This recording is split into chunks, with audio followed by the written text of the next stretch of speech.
Bismillahirrahmanirrahim. Assalamualaikum warahmatullahi ta'ala wabarakatuh.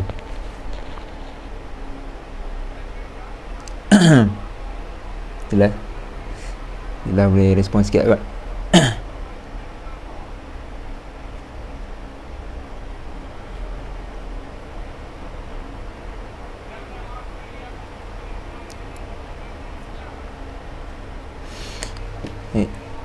A'udzu billahi minasyaitonir rajim. Bismillahirrahmanirrahim. Naftatihu jilsadana bi ummil furqan al-Fatihah. A'udzu billahi minasyaitonir rajim.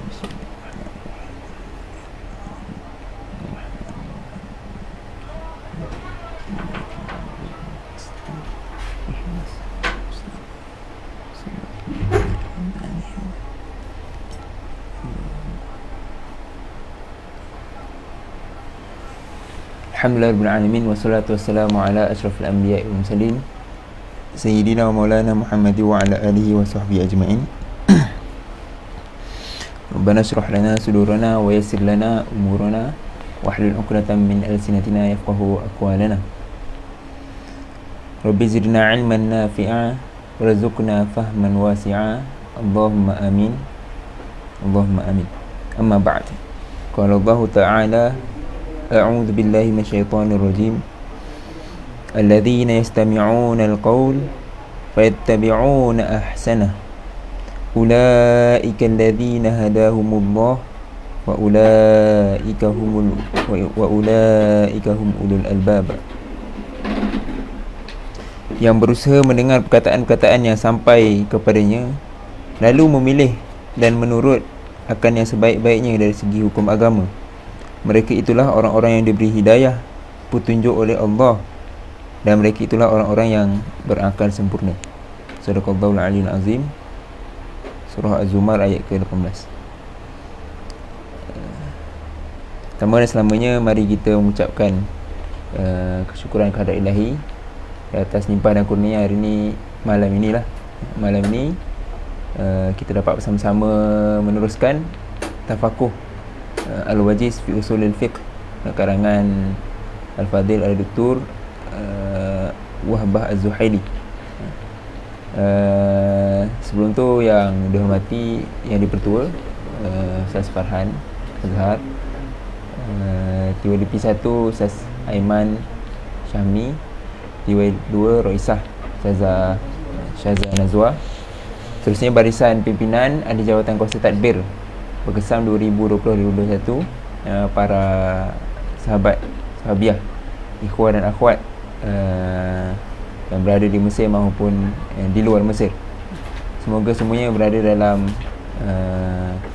lindungan Allah dan berada dalam kesihatan yang baik, insya-Allah.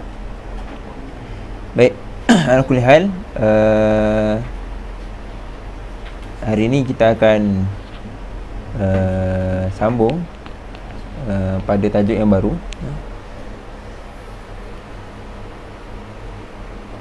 Dan kita akan buat tak lama lah kot, insyaAllah. Sebab lepas ni ikhwah akan ada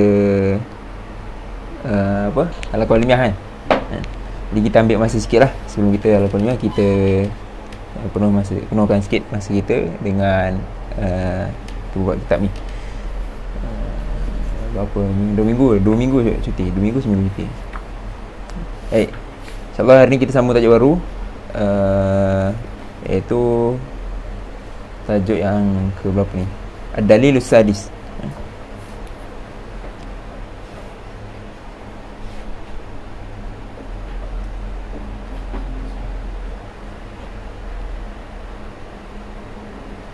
Baik. Dalil yang ke-6.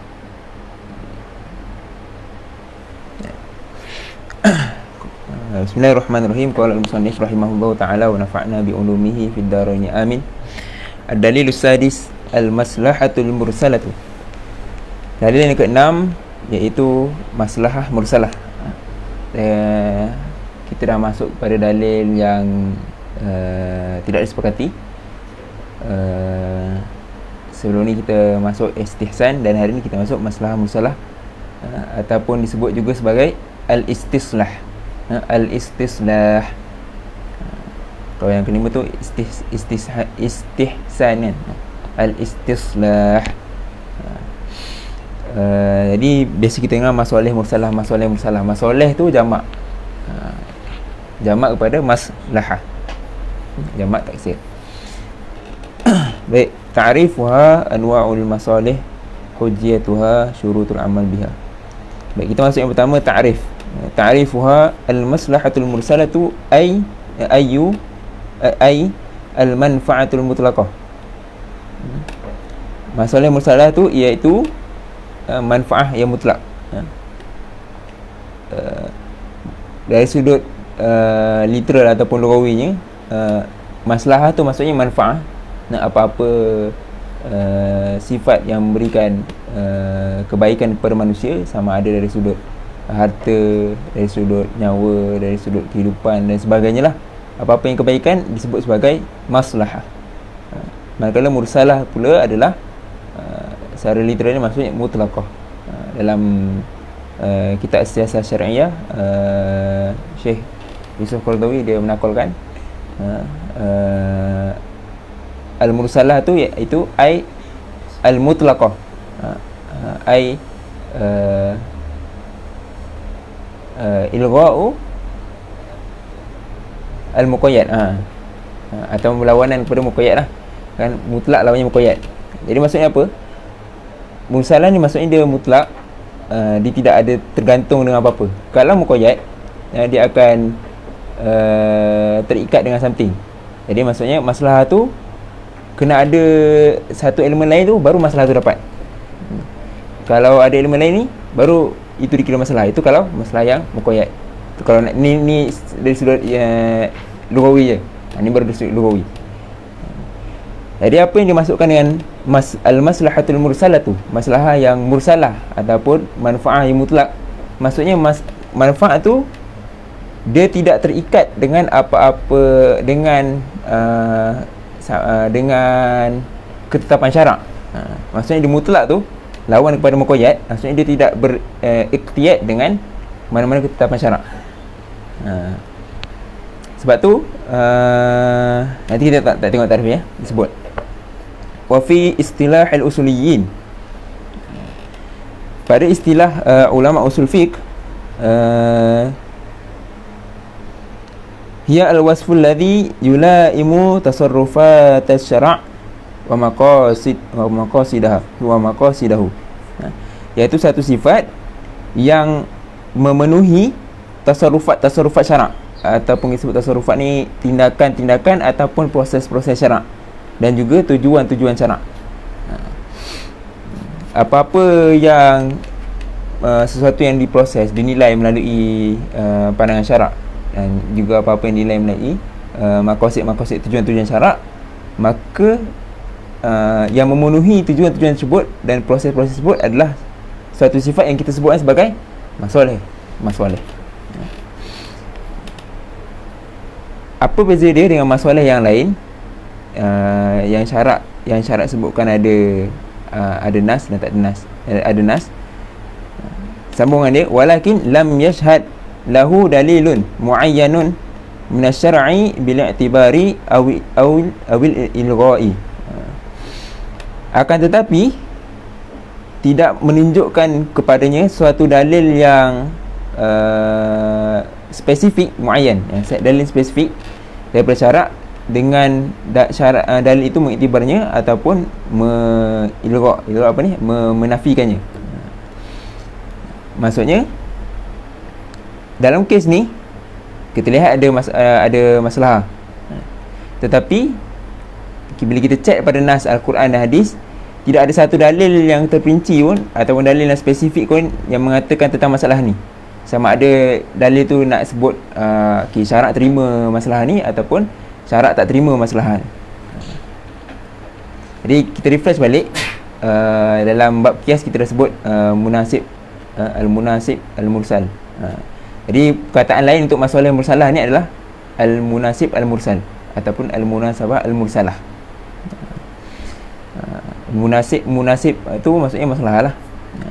Jadi nanti kita dah bahas ada 3 jenis masalah ataupun munasib, masalah ataupun munasib.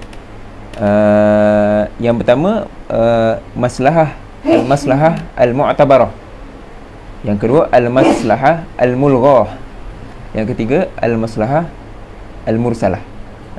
Maslahah al-mu'tabarah ni iaitu maslahah yang diiktibar oleh syarak, yang syarak terima. Adapun maslahah mulghah, masalah yang diilghakkan oleh syarak. Maksudnya diilghak ni literally means cancel kan, atau maksudnya tidak diterima lah, ataupun ditolak. Masalah yang ditolak oleh syarak. Masalah mursalah itu masalah yang mutlak, yang tidak terikat dengan mana-mana nas yang menyebutkan ada iktibar, ada ilghak. Masalah mu'tabarah yang pertama tadi, pada masalah-masalah yang ada nas yang muayyan, ada nas yang spesifik. Contohnya solat, zakat, semua itulah yang ada nas spesifik.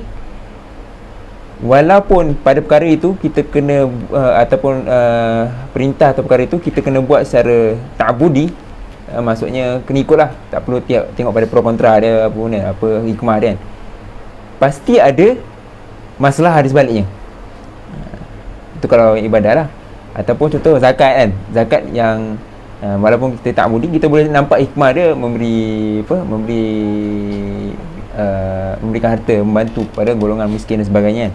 Itu hikmah. Jadi hikmah tu sebut maslahah mu'tabarah. Sebab masalah tu disokong dengan nas yang memerintahkannya, mengiyakannya.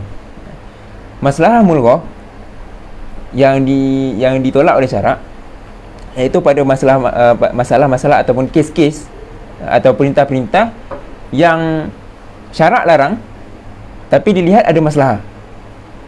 Arak, ketika mana musim sejuk, kalau orang barat kata nak sejukkan badan, minum arak. Jadi nak sejuk badan pula, nak panaskan badan, minum arak.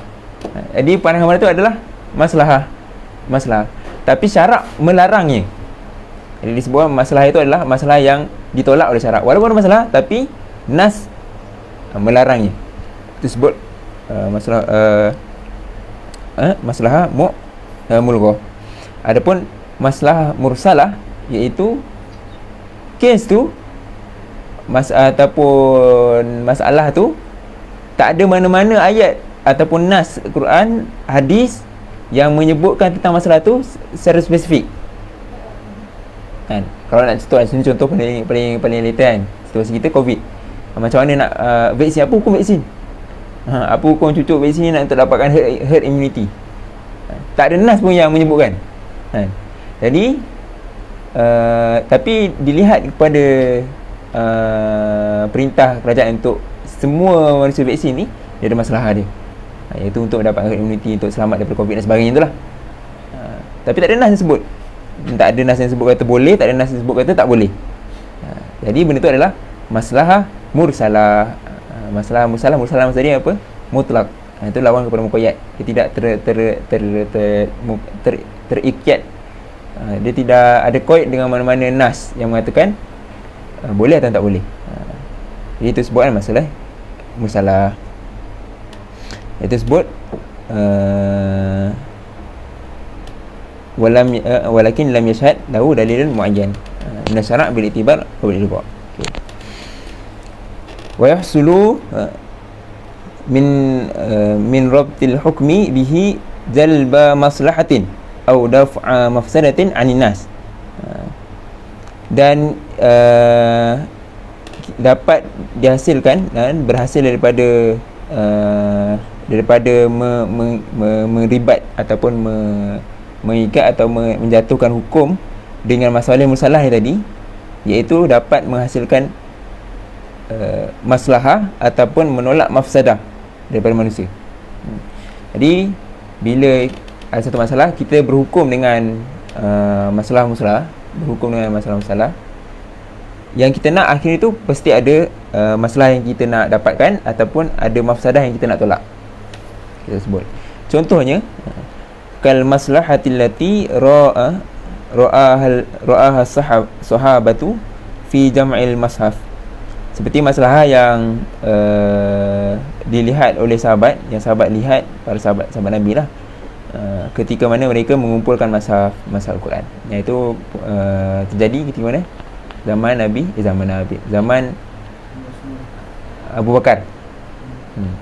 Abu Bakar kumpul Mashaf selepas perang Yamamah kan.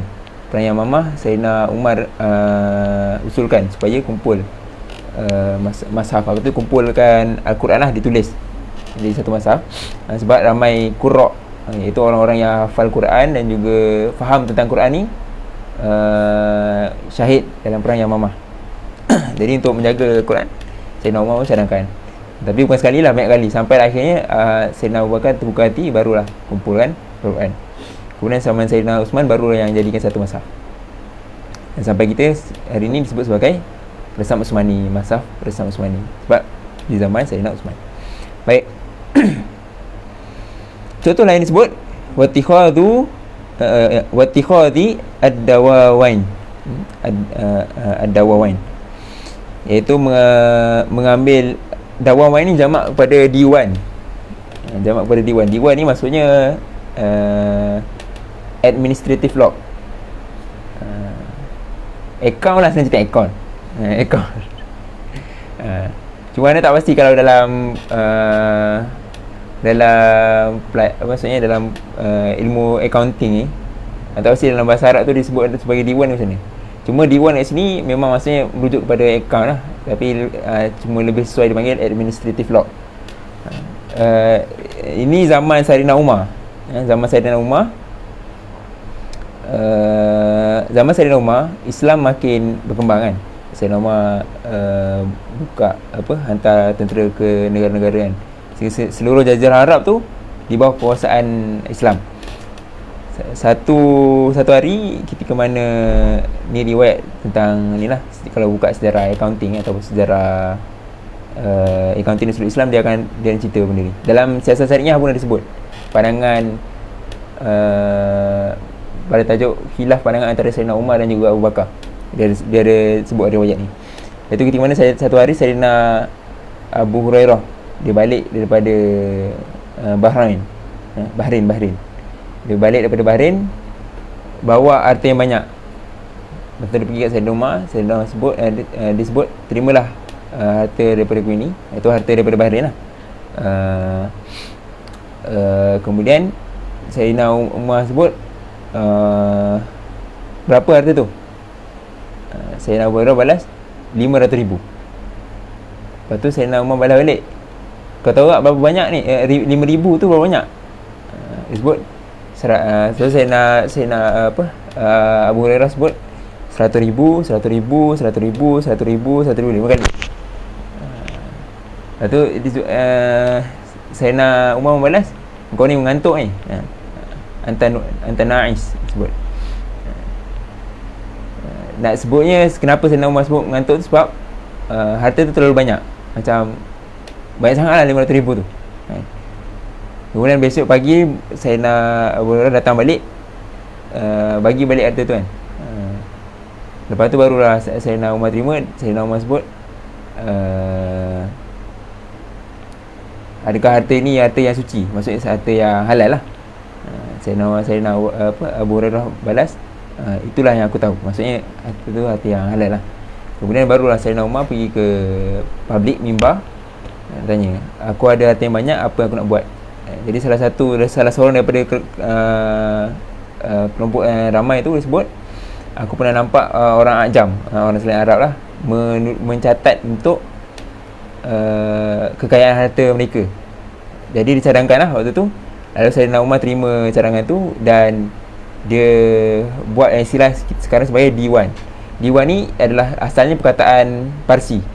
Dia bukan perkataan Arab. Diwan tu perkataan Parsi, merujuk kepada catatan ataupun rekod lah, ataupun jadual. Ada dua makna, rekod ataupun jadual.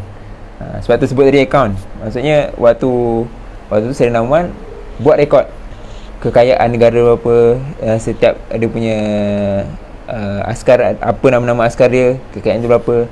Kemudian untuk Baitul Mal, untuk bahagian harta macam mana, semua tu lah. Dan akhirnya semakin berkembang benda tu, dan jamak pada diwan ni lah ad-dawawin. Dalam riwayat lain disebut siapa ada seorang sahabat lagi, tak ingat siapa, tapi dia datang, dia bukan bawa 500,000, dia bawa. Dan tu Sayyidina Umar tanya berapa, dia sebut alfun, 1000. Lepas tu Sayyidina Umar tanya, kau tahu itu berapa? Lepas tu dia cakap 100,000, 10 kali. Itu tak ada perkataan million. Million ni perkataan baru lah dalam bahasa Arab. Maksudnya sejuta tu banyak sangat. Jadi sebab banyak tu Sayyidina Umar dia buat satu sistem, iaitu sistem kita panggil sekarang administrative law, ataupun bahasa masyarakat kita sistem lah. Kan kerajaan nama kau dah dalam sistem kerajaan, maksudnya dah ada dalam sistem law kerajaan. Itulah. Dan di setiap tu nanti kalau siapa nak kajilah diwan-diwan yang dibuat oleh Sayyidina Umar ni, dia banyak. Daripada kerajaan, hak milik kerajaan, kekayaan kerajaan, lepas tu tentera, pegawai-pegawai, semua ada list tu, list and log. Sebab bila dapat al-faid, harta faid atau harta ghanimah ataupun apa-apa harta yang nak dibagikan, Sayyidina Umar bagikan mengikut pembagian dia, dari pembagian dia. Sahabat Ansar berapa, sahabat Muhajirin berapa, dari pembagian dia lah. Itu kalau nak kaji lah. Dalam Ahkam Sultaniyah pun dia ada bahas Adiwan ni, Ahkam Sultaniyah. Iaitu kalau ada Ahkam Sultaniyah sebut satu tempat untuk merekod segala hak milik sultan, so segala hak milik kerajaan lah, sama ada kekayaan, harta, tentera, apa lagi, pegawai dan sebagainya. Itu ad-Dawawin. Jadi zaman Nabi tak ada. Benda ni buat zaman Sayyidina Umar. Semua tu ada masalah dia, dan tak ada nas sebut boleh atau tak boleh. Kemudian as-sujun. Sujun ni penjara-penjara lah. Penjara-penjara. Zaman Nabi, penjara-penjara ni dia bukan penjara zaman Sayyidina Nabi, bukan penjara macam sekarang. Dia maksudnya ada penjara besi, ada gate besi tu kan. Bukan. Zaman Nabi, penjara ataupun orang-orang yang dipenjarakan ni hanya diikat pada pagar-pagar. Maksudnya kaki tu diikat pada pagar-pagar. Tak ada satu tempat khusus bagi penjara. Yang buat tu zaman Sayyidina Umar. Zaman Sayyidina Umar buat. Zaman Sayyidina Umar, kerajaan Sayyidina Umar beli satu rumah Zaid bin Umayyah namanya. Safwan bin Umayyah. Dia beli rumah Safwan bin Umayyah ni harga 4,000 dinar. Kemudian rumah tu dibuat jadikan penjara khusus. Memang jadi penjara. Zaman Sayyidina Umar yang mula buat.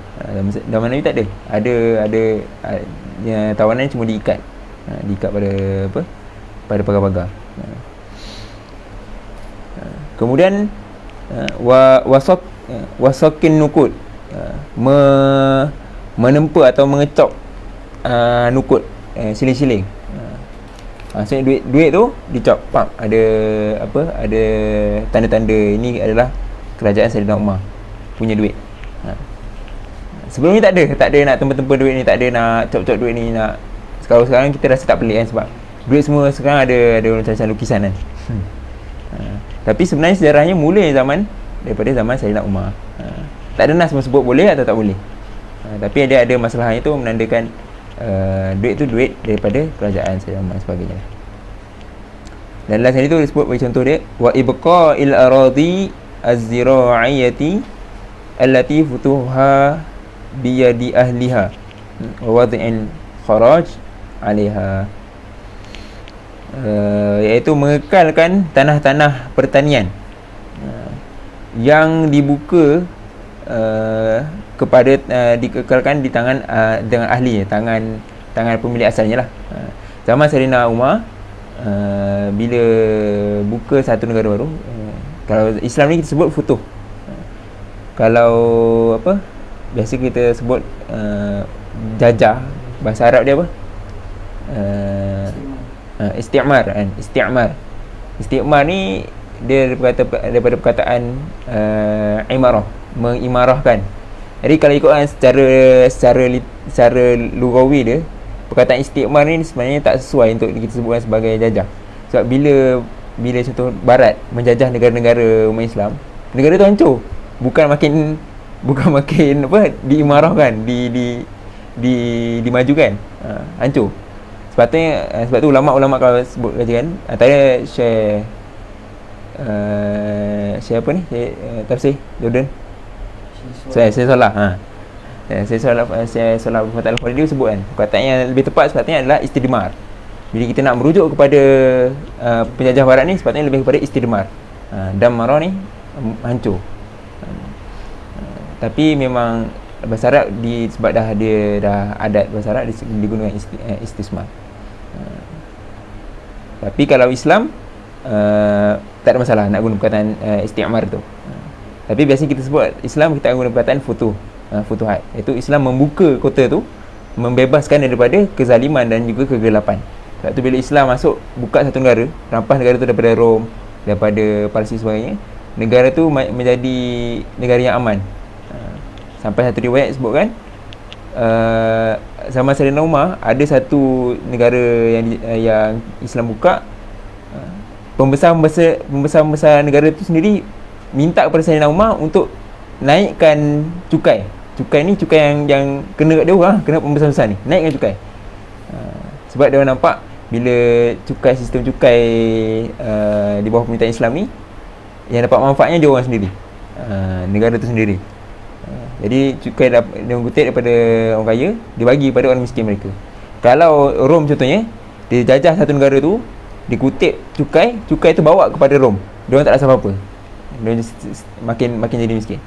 Sebab tu terasa zalim. Beza dengan Islam, kaedah Islam cukai tu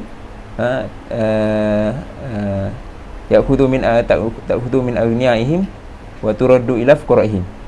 Diambil daripada orang kaya kamu dan diberikan kembali kepada orang miskin kamu. Sebab tu zakat, kalau tengok zakat ni sistem cukai Islam lah. Sebab tu zakat ni diuruskan by negeri, bukan federal. Dia by state, bukan federal. Beza cukai konvensional, cukai diambil diuruskan oleh pusat. Ambil cukai daripada Kelantan, lepas tu bangunkan KL. Kalau zakat tak, zakat yang uruskan tu adalah state, bukan federal, bukan pusat. Balik pada cerita dia cerita dia zaman Sayyidina Umar ni, bila dah buka negara,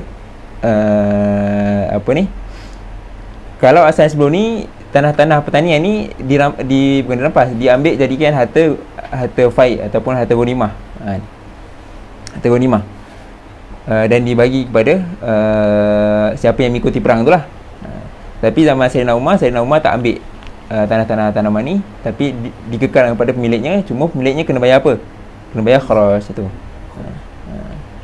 Kalau jizyah ni lain. Jizyah ni bayaran sebab komitmen menjadi ahli, kita panggil apa? Kafir zimmi. Kafir zimmi kena bayar jizyah, maksudnya cukai kepala. Kharaj ni cukai ke atas tanah pertanian yang sepatutnya diambil oleh kerajaan Islam, tapi kerajaan Islam tak ambil, kekal kat dia orang, kena bayar cukai lah. Cukai sebutnya kharaj. Kharaj tu adalah cukai yang di invent oleh Sayyidina Umar. Sebelum ni tak ada. Sebelum Sayyidina Umar memang tak ada cukai kharaj. Cukai Islam ni ada 4: zakat, jizyah, kharaj, usyur. Zakat dan jizyah ni sebelum ni memang ada daripada zaman Nabi. Tapi kharaj dan usyur ni dia cukai apa? Perdagangan, cukai perdagangan. Kita panggil sekarang custom. Cukai custom. Dua-dua cukai kharaj dan usyur ni zaman Sayyidina Umar. Jadi Sayyidina Umar dia tak ambil tanah pertanian tu, tapi dikenakan cukai. Sebab apa? Tak ada sebabnya. Zaman Sayyidina Umar, tentera-tentera ni dibayar gaji. Tentera ni kena cerita kerja kerajaan lah, makan gaji. Makan gaji. Bukan perang dapat ghanimah, tak. Tapi dah ada gaji. Yang mana gaji tu diambil daripada tadi tu lah, dawawin tadi. Diwan-diwan ni diambil daripada, diuruskan harta-harta Baitul Mal. Ada bahagian untuk tentera. Jadi tentera dapat gaji.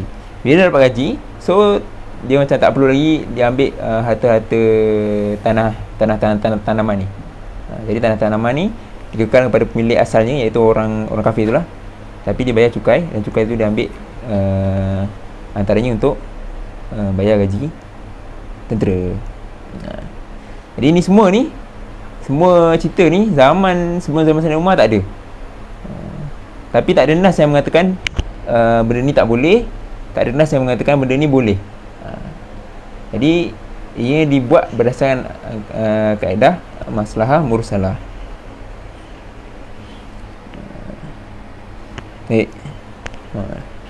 Baru satu perenggan dah, setengah jam. Tapi kita sekejap je hari ni, sekejap je sebab lepas ni ada permintaan. Itu contohnya. Kalau kita belajar masalah-masalah yang grup syariah ni kan, student syariah ni belajar mesti contoh apa, traffic light. Itu klise lah, contoh benda klise. Traffic light. Benda tu tak ada dalam nas. Dia buat untuk ada kebaikannya. Kebaikannya apa? Untuk menjaga jalan daripada berlaku aksiden dan sebagainya lah.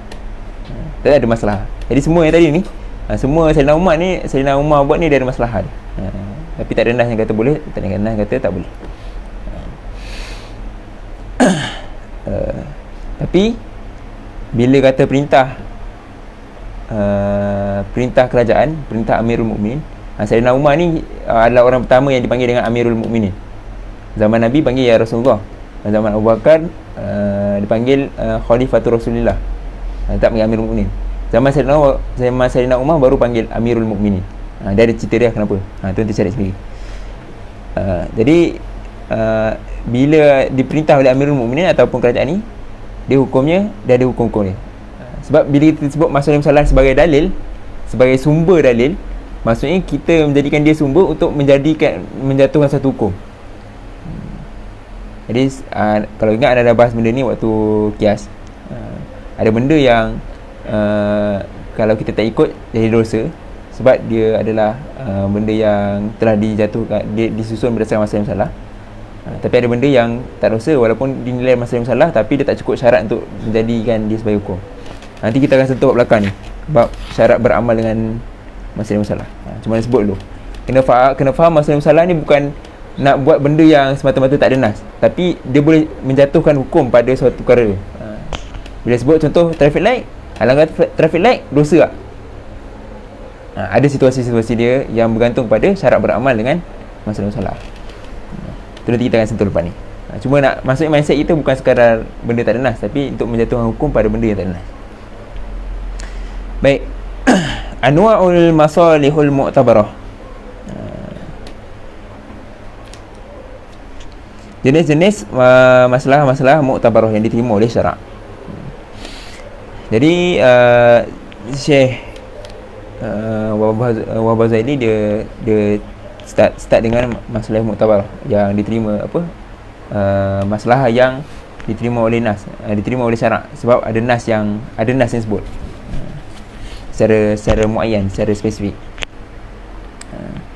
Jadi kalau kita tengok bahagian dia ada masalah mu'tabarah, masalah mulghah, masalah musalah.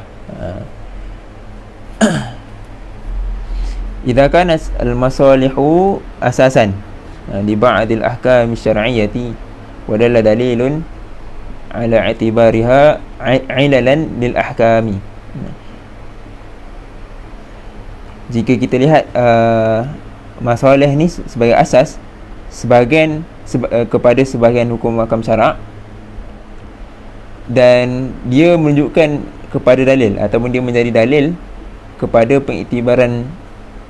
pengiktibarannya, maksud pengiktibaran masalah itu sebagai ilal, sebagai alasan ataupun illah kepada satu hukum, sumiyat al-masalih al-mu'tabarah syar'an, maka itu dinamakan, masalah itu dinamakan sebagai al-masalih al-mu'tabarah dari sudut syarak. Ini yang disebut tadi lah. So, apa yang takrif masalah mu'tabarah tu? Ada masalah yang mana masalah tu baiklah, dan masalah tu menjadi asas kepada satu hukum syarak. Ini hukumnya wajib disebabkan masalah ni. Dan benda tu, masalah tu dinilai pada sudut kita lah. Tapi ada nas yang ada dalil yang menunjukkan syarak mengiktibarnya sebagai suatu ailah kepada hukum tu, maka itu yang disebut sebagai masalah muktabarah. Dia kata ni wa ya dhatu maratiba thalathin, iaitu ada tiga masalah ni, dia ada tiga maratib, iaitu yang pertama ad-daruriyat, yang kedua al-hajiyat, yang ketiga at-tahsiniyat, at-tahsinat, iaitu ad-daruriyat. Apa dia ad-daruriyat? Apa beza antara daruriyat, hajiyat dengan tahsiniyat? Nak tahu beza dia, kena tengok takrif. Apa dia takrif dia? Wa hiya allati yatawaqqafu 'alaiha hayatun nasi ad-diniyati wa dunyawiyati, haitsu idza fuqidat ikhtalatil hayatu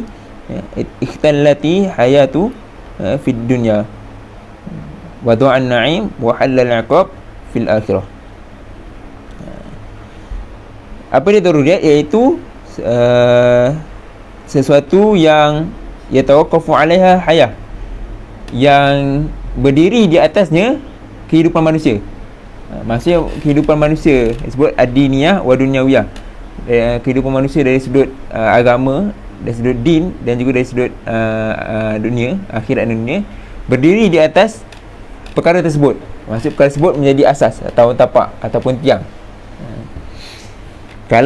Kalau benda tersebut hilang, benda jadi sebagai tiang atau tapak dia, benda tu hilang, runtuhlah rumah tu kan.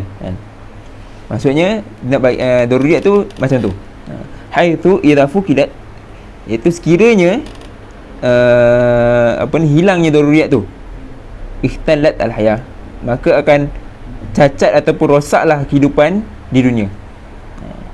Maksudnya kalau daruriyat ni kita tak ambil, kita tolak, kehidupan dunia, hidup ni akan hancur. Bukan sangat susah, dia akan hancur, akan payah lah. Sebab tu setengah ulama sebut daruriyat ni dia akan berkaitan dengan nafs, iaitu berkaitan dengan nyawa. Tak ambil, dia akan boleh merosakkan nyawa manusia. Level paling rendah daruriyat iaitu akan merosakkan harta benda manusia dan sebagainya. Itu kalau dunia. Wa du'an na'im wa halal 'iqab fil akhirah. Ini dari sudut ad-diniyah. Kalau tadi tu ad-dunyawiyah, ini sudut ad-diniyah, iaitu du'an na'im, akan hilang nikmat-nikmat. Nikmat sini maksudnya syurga lah. Maksud dia tak dapat syurga. Wa halal 'iqab fil akhirah, dan halal baginya iqab, balasan, maksudnya dapat neraka lah pada akhirat.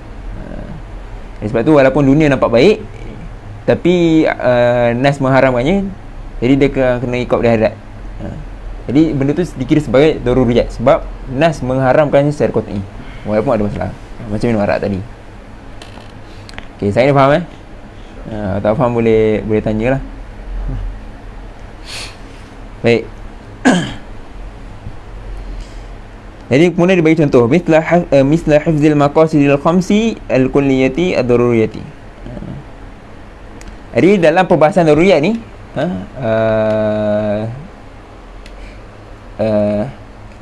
dia terbagi pada 5 benda. Walaupun ada khilaf mengatakan ada 6 dan sebagainya itu, yang kita sepakat adalah 5. Ada disebut sebagai daruriyat al-khams ataupun kulliyatul khams, iaitu apa dia? Wa ya hifzuddin wan nafs wal aql wan nasab wal mal. Iaitu menjaga agama, menjaga nyawa, menjaga akal, menjaga keturunan dan juga menjaga harta. Jadi semua benda ni, 5 benda ni adalah perkara yang daruriyat. Kalau kita tak ambil, tidak jaga daruriyat ni, agama ni akan rosak. Agama ni mungkin dari sudut agama lah, termasuk dari sudut akhirat. Nafsu, nyawa akan hilang, akal akan rosak, akan hilang, keturunan akan rosak, harta akan hancur. Ni kalau tidak diambil daruriyat ni tadi. Baik. Jadi ini semua ni, daruriyat ni kenapa diletakkan di bawah perbahasan masalih muktabarah? Soalannya. Biasa kita cerita maqasid syarak ni mesti cerita benda yang tak ada nas kan. Ni cerita masalah benda yang tak ada nas. Persoalannya kenapa Dr. Wahbah Zuhaili letakkan pembahasan ni di bawah masalah muktabarah? Termasuklah hajat dan tahsinat ni. Sebabnya ad-durriyat al-khams ni, 5 maqasid syarak ni sebut, dan termasuklah perbahasan tentang hajat dan tahsinat yang jari kita akan masuk ni, semuanya adalah hasil istiqra' ulama istiqra', ulama kaji tentang nas-nas ataupun hukum-hakam yang ada dalam Islam ni, nas-nas Al-Quran Sunnah, lalu mengeluarkan beberapa perkara yang ataupun kaedah yang terlihat Islam letakkan sebagai dobit. Ni benda yang durriyat, ini benda yang hajat, ini benda yang tahsinat, berdasarkan daripada nas-nas syarak. Jadi kalau durriyat ni ada 5 tadi. Contohnya apa? Pengharaman arak, pengharaman ni semua ada nas. Sebab tu dia di bawah perbahasan masalah muktabarah, sebab ada nas. Dia kata pengharaman arak tadi, nanti kita tengok contoh-contoh di bawah kan. Jadi benda tu diistiqra' oleh ulama dan diletakkan inilah dobit-dobit syarak. Kemudian benda tu digunakan kepada perkara yang tidak ada nas. Maka jadilah masalah tu asalnya adalah kaedah yang diistiqra' oleh dikaji oleh ulama pada perkara-perkara yang ada nas. Lepas tu bila tak ada nas, benda tak ada nas, kita tengok adakah ini termasuk durriyat atau hajat ataupun tahsinat. Tapi asalnya durriyat, tahsinat, hajat ni semua adalah benda-benda yang terhasil daripada benda yang ada nas. Faham sebab tu kita tengok contoh-contoh yang biasa mesti contoh yang ada nas. Kata masalah, tapi kenapa contoh ada nas? Sebab benda ni memang dia terhasil daripada benda yang ada nas, kemudian dipakaikan kepada benda yang tak ada nas. Lebih kurang kias lah situ. Baik, yang ni tadi. Okey, kemudian dia terangkan contoh-contoh untuk setiap durriyat ni. Wal awalu syuri'a lahu al-jihadu wa qatlul murtadin. Jadi untuk hifzuddin, maka disyariatkan kepadanya jihad fisabilillah dan membunuh golongan-golongan murtad, iaitu untuk menjaga agama. Wathani, iaitu hifzun nafs wa huwa hifzu hayatin nas syuri'a lahu al-qisasu minal qatilil amid. Untuk menjaga durriyat, menjaga apa ni, nyawa ni,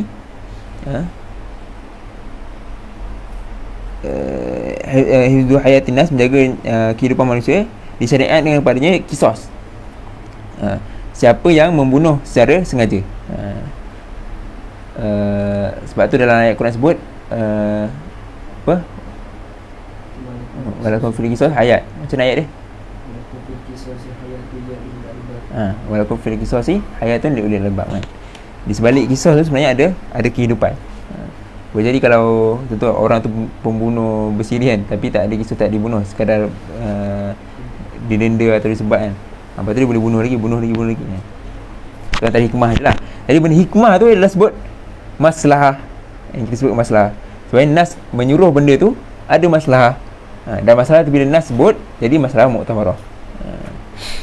Dan ia adalah masalah yang termasuk dalam kategori daruriyat, iaitu daruriyat hifzu an-nafs. Kemudian benda ni dipakai pada kes-kes lain yang tak ada nas. Okay, faham Yang ketiga, wathalithu wa huwa hifzul aqli syuri'a lahu al-haddu ala syaribil khamr. Yang ketiga, hifzul akal, menjaga akal, disyariatkan padanya had ke atas peminum arak.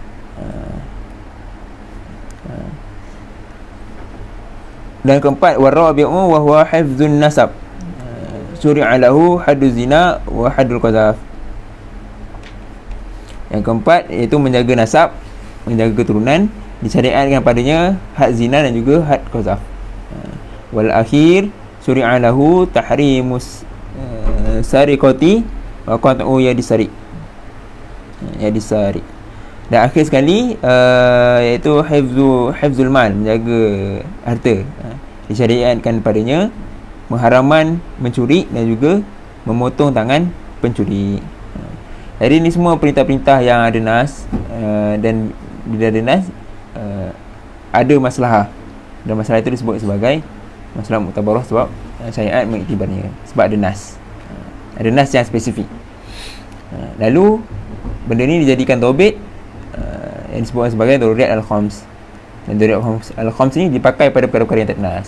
Contoh, ni sebagai contoh, kita back to the future. Hari ni COVID.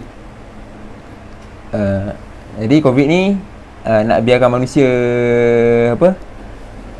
Nak biarkan manusia ke nak kena urus macam mana? Jadi benda tu tak ada nas macam mana nak kena suntik ke apa kan. Jadi dilihat kepada daruriyat al-khams ni yang sebagai sebut kulliyat. Benda-benda yang makosid lah, maksud syarak. Walaupun tak ada nas untuk mensuntik manusia untuk sampai tahap herd immunity, tapi benda herd immunity dia ada satu masalah yang kita nampak ni. Masalah tu adalah untuk menjaga nyawa. Jadi asalnya masalah untuk menjaga nyawa datang daripada nas-nas yang berbagai, seperti tadi itulah kisah sebagainya, dan diletakkan pada perkara yang tak ada nas. Hari ni contohnya macam untuk wajibnya setiap rakyat ni pergi suntik, pergi vaksin. Suntik macam mendadah kan, vaksin. Baik, fakullu man i'tidai 'ala ad-din wal qatlil 'amdi wasyarbil muskari wal qadfi wa zina wasfun munasibun yuhaqqiqu maslahat. Jadi semua daripada yang i'tida ni, i'tida 'ala ad-din, memusuhi agama, murtad tadilah, dan bunuh dengan sengaja, minum benda-benda yang memabukkan, qazaf, zina, semua ni adalah sifat-sifat munasib yang apabila syarak meletakkan hukumnya, dia akan yuhaqqiq al-maslahah, yuhaqqiq maslahatun, dia akan merealisasikan masalah masalah tentu. Wa huwa mu'tabarun syar'an, yang ini diiktibar syar'a sebab ada nas. Wa huwa al-munasib al-mu'athar atau al-mulaim ala hasabi nau'i i'tibar syar'a. Dan inilah yang disebut sebagai munasib mu'athar ataupun munasib mulaim. Masalah yang memberi kesan dan juga masalah yang memenuhi perintah syarak. Mulaim ni penuhlah memenuhi syarak maksudnya. Ala hasabi nau'i i'tibar, yang dihisab ataupun dikira sebagai satu jenis yang diiktibar syarak padanya. Okey, ni dia bahas anwa' masalah muktabarah daruriyat. Jadi selepas kita faham daruriyat ni dia akan dipakai dan dibahas pada benda-benda yang tidak ada nas. Kalau buka kitab muwafaqat, siapa yang nak kaji lebih ni, kitab muwafaqat dia akan bahas benda ni, daruriyat ataupun masalah-masalah ni pun pada benda-benda yang masalah muktabar dulu. Kemudian dia akan dialihkan pembahasan tu pada perkara-perkara yang ada nas, perkara-perkara yang tak ada nas. Jadi ini contoh-contoh perintah yang ada masalah daruriyat. Ingat sebelum ni banyak yang sebut setiap perintah daripada nas, daripada syarak, setiap perintah syarak, perintah daripada Allah tu mesti ada masalah kan. Sebab kaedah ada yang ulama sebut, kullu ma nuhiya anhu syar'an faqabihun wa illa fahasanun. Setiap apa yang dilarang oleh syarak pasti qabih, mesti ada keburukan, dan apa yang tidak dilarang oleh syarak pasti ada kebaikan. Jadi setiap perintah Allah ni pasti ada kebaikan. Itu akidah kita. Tak boleh Allah perintahkan benda yang buruk bagi manusia. Cuma bezanya, adakah kebaikan ataupun masalah yang tadi dia termasuk dalam daruriyat, atau masalah itu adalah masalah yang termasuk dalam hajiat, atau masalah termasuk dalam rasingat. Jadi benda ni tadi tu, contoh-contoh tadi semua contoh yang termasuk dalam daruriyat, yang disebut sebagai daruriyat al-khams.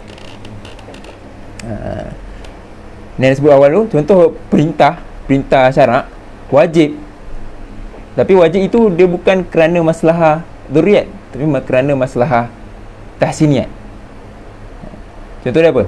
Wajib, kita jangan, kebanyakan orang faham wajibnya mesti dzurriyyat. Wajib dzurriyyat, sebenarnya ada wajib yang tahsiniat. Itu boleh langgar kalau tahsiniat. Contoh apa? Contoh ketika perang haram merosakkan tumbuh-tumbuhan. Adakah merosakkan tumbuh-tumbuhan tu perkara yang dzurriyyat?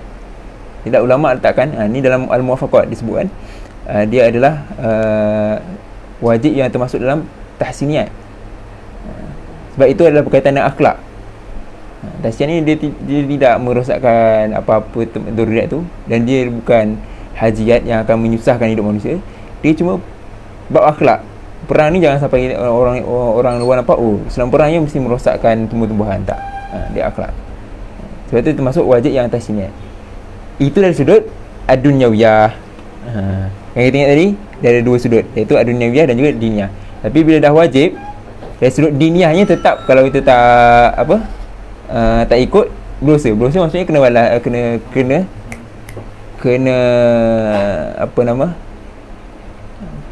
kena ikut di akhirat lah. Itu dari sudut dunia. Jadi sebenarnya sebut tadi ada dua sudut.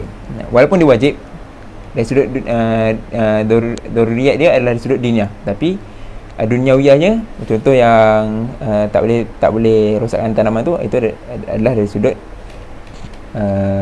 dunyawiyahnya dia tahsiniat.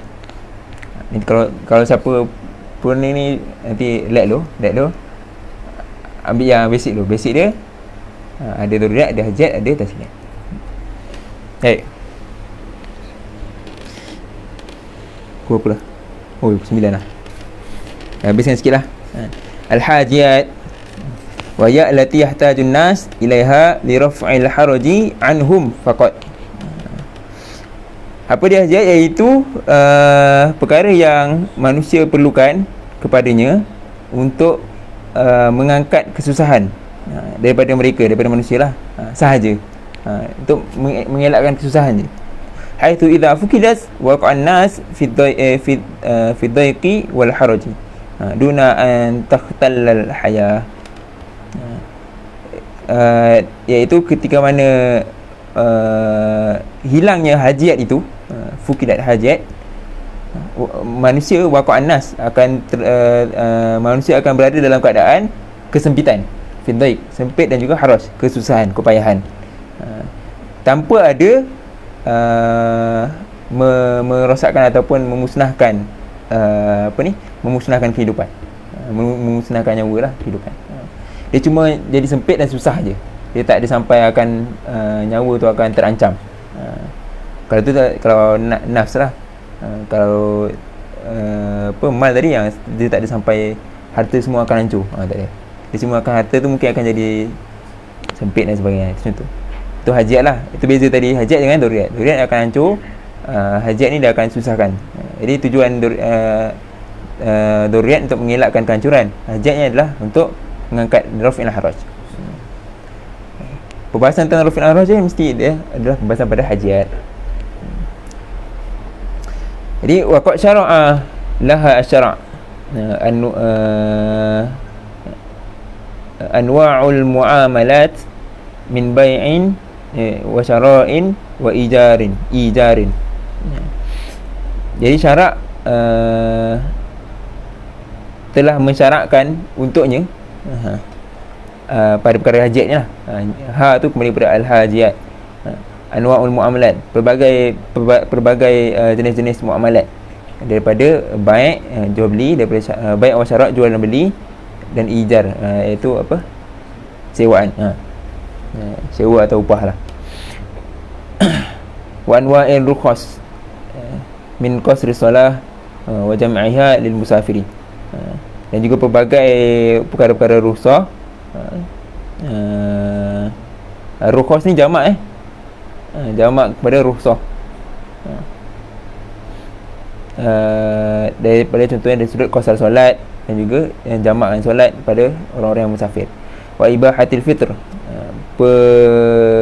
keharusan untuk buka puasa fi Ramadan lil hamili wal murdi'il wal marid. Wal murdi'i wal marid. Dan keharusan buka puasa pada bulan Ramadan pada orang-orang yang hamil dan juga orang-orang yang murdi', orang yang menyusukan, dan juga orang-orang yang sakit. Wa sukuti solah anil haid, dan jatuhnya kewajipan solat. Maksudnya tak wajib solat lah pada orang yang haid dan juga orang an-nufasa. Orang-orang yang berada dalam keadaan nifas lah. Wal mashi ala khuffain, boleh menyapu wuduk tu pada khuf, bukan pada kaki. Pakai khuf tak payah kena kulit, sapu kat khuf je. Wa tazwijus saghirah bil kuf'i min qibali waliha, mengahwinkan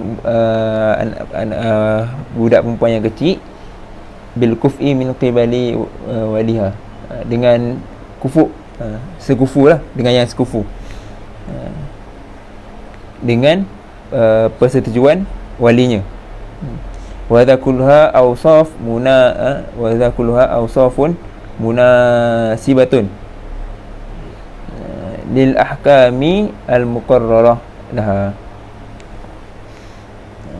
Jadi semua ini adalah sifat-sifat munasabah pada hukum hakam yang telah ditetapkan padanya.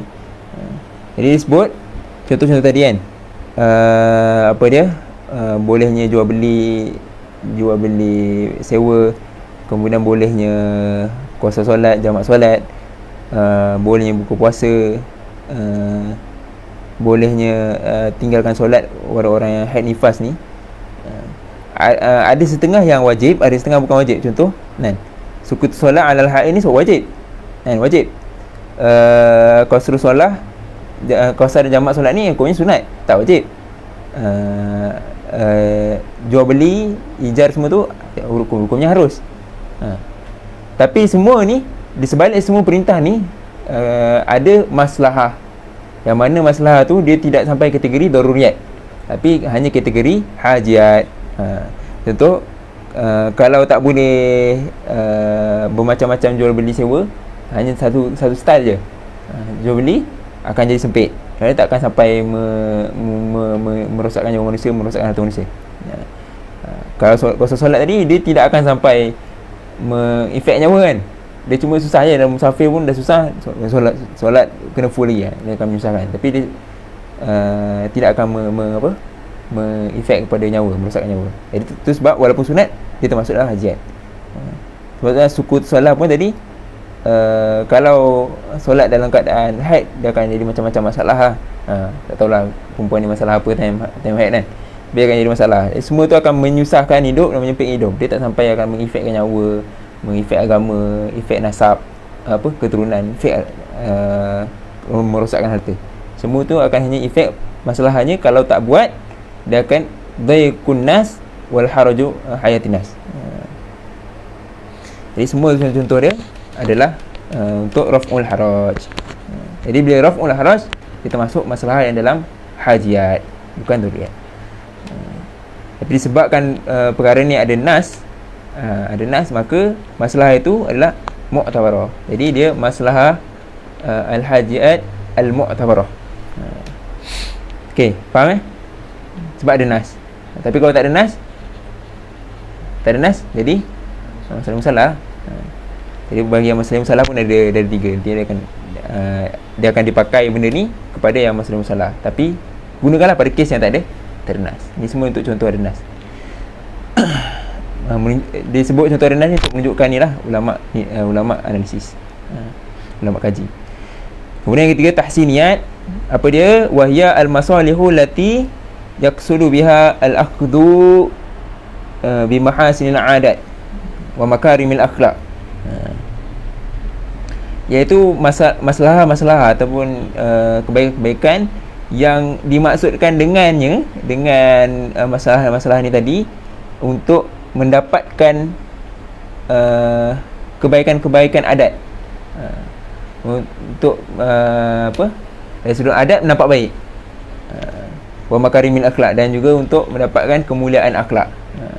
Jadi kalau siapa yang tak buat benda yang ada masalah tahsiniat ni, dia dari sudut adat dia mungkin dia akan nampak buruk, ataupun dari sudut akhlak dia akan nampak cacat lah. Macam tadi lah, potong pokok time perang, akan nampak buruk akhlaknya, tapi tak sampai hajat, tak sampai daruriyat. Jadi termasuk dalam tahsiniat. Contoh dia misla at-taharat li solawat, bersuci untuk solat. Wajib kan? Wajib berwuduk. Berwuduk ni wajib, tapi adakah wajibnya wuduk tu dia ada masalah yang daruri dari sudut duniawiyah dia? Tak ada kan? Tak ada, sampai kalau tak wuduk akan akan mati tak ada kan?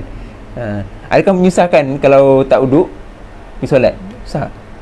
Solat dia takkan sama je, tapi kewajipan itu adalah tahsiniat. Itu kalau siapa yang tak bersuci sebelum solat, mungkin dia akan ada kekotoran-kotoran sikit dari seluruh anggota badan itu.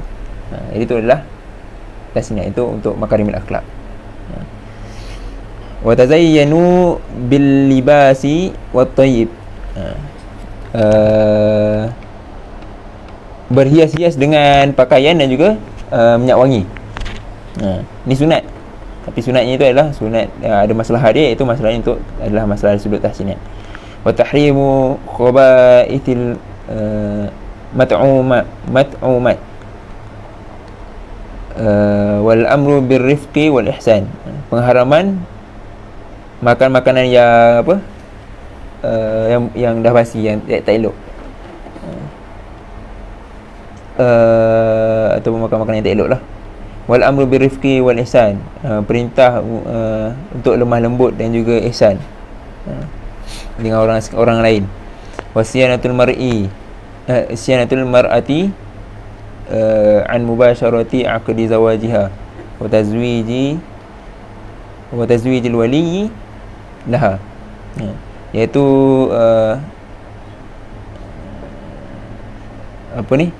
membuatkan perempuan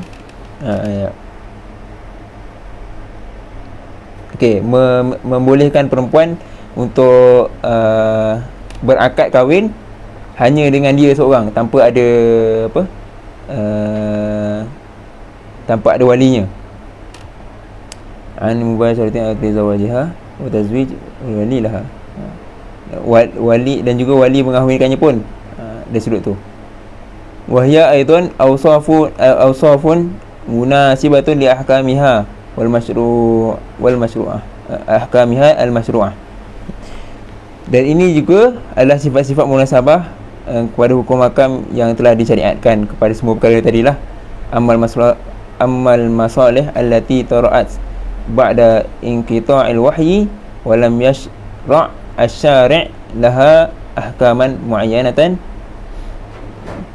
wa lam yakum dalilun ala i'tibariha aw ilghaiha fa hadha tusamma al-munasibu al-mursal atau maslahatul mursalah.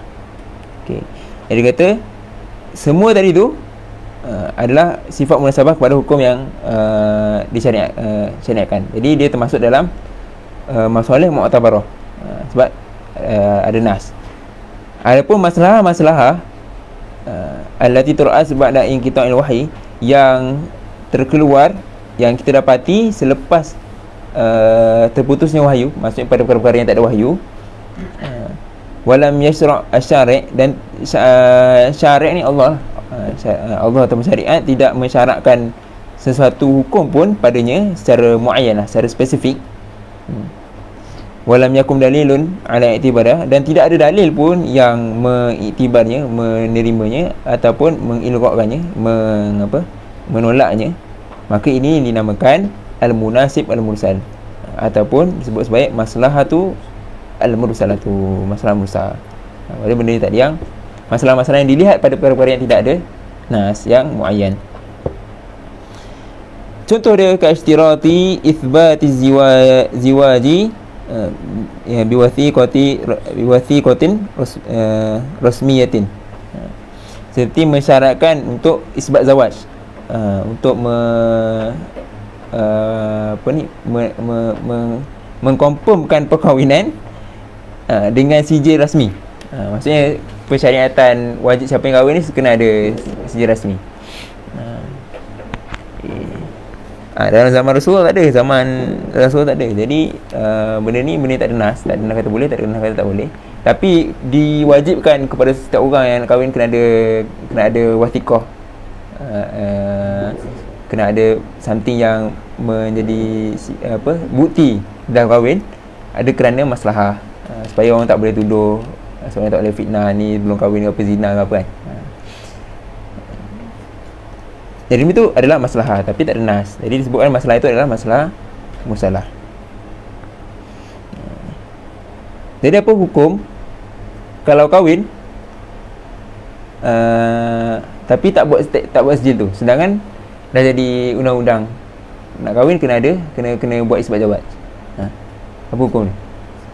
Kita akan simpan soalan tu sehingga ke akhir tajuk ni. Siapa nak boleh cari dulu lah. Wa tasjilu aqdil bai'i al-iqari li naqlil milkiyah, dan juga merekod akad baik, jual beli merekod akad jual beli iqari, jual beli bangunan rumah. Iqari ni benda-benda yang tidak bergerak. Kalau yang benda-benda bergerak disebutnya mangkul. Iqari bahasa sekarang kita panggil real estate. Benda-benda real estate, bangunan, rumah, bilik, tanah, real estate lah tu. Itu merekod akad jual beli real estate ni untuk perpindahan pemilikan. Lepas tu ada geran tanahan. Geran tanah tu kena ubah nama kalau dah ubah orang tu semua tu. Dulu tak ada geran tanah pun, tak ada geran rumah pun. Tapi dia buat tu geran rumah tu wajib, undang-undang kena buat. Nak beli rumah kena tanah ni, kena tukar pemilikan, tukar nama, semua tu ada masalah dia. Jadi masalah tu walaupun tak ada nas boleh tak boleh, tapi ada masalah yang dari sudut kita nampak. Jadi masalah tu dipanggil masalah mursalah. Asalkan benda tu tak ada nas. Asal ada nas je, ada nas je, dan masalah tu syarak terima, masalah mutawarah. Ada masalah tapi syarak kata benda tu haram, jadi masalah tu masalah mulghah. Okay, faham sebenarnya syukur dah. Okay, ada soalan?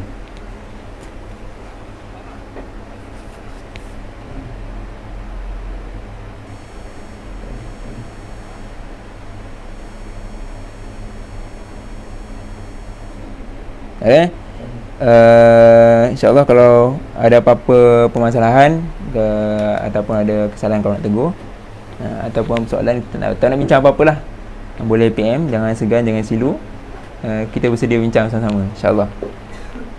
Dan ada pilihan, jangan lupa lah ikhwah lepas ni ada Al-Quraniyah, sama-sama kita dengan insyaAllah. Menurunkan masa kita dengan menambah sakufa insyaAllah. Wallahu ta'ala alam. Aku qawli hadza fastaghfirullah li wa lakum. Yang baik itu daripada Allah, yang kurang daripada anda sendiri. Hakikatnya kedua-dua daripada Allah. Minta maaf salah silap, kalau ada apa-apa boleh PM, jangan lupa. Sekali itu saja hari ini. Assalamualaikum warahmatullahi taala wabarakatuh.